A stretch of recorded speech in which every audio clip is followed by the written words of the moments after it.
Welcome to our notes and lectures on CIMA paper E2, Managing Performance.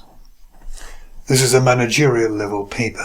A brief overview of the paper shows that first of all there are a subject called business models and value creation. And this gets down to really, how do businesses make money? What is meant by the idea of value creation? And essentially that it means that you've got costs and then you manage to produce something which you can sell for more than the cost, and the difference in there is the value. And you have to understand the nature of the cost, you have to understand the nature of the revenues, and the difference, the surplus, then can be divided between various stakeholders. Also within this comes the idea that business models may be changing. The way we create value is changing, particularly with technology.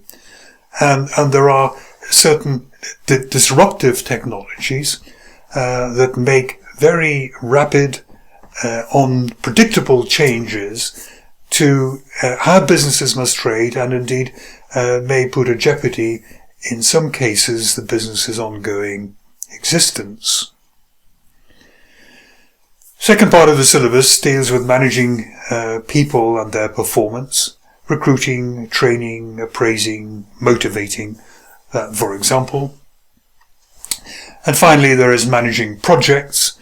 The idea of a project is that it's something that's rather unique, not part of your normal working day, and it has a start and a finish. You have to do it normally within a cost, you have to achieve certain things, but projects have got an awful habit of going haywire and costing much more than was originally envisaged, and sometimes, having spent lots of money, they are then abandoned because they were not properly planned.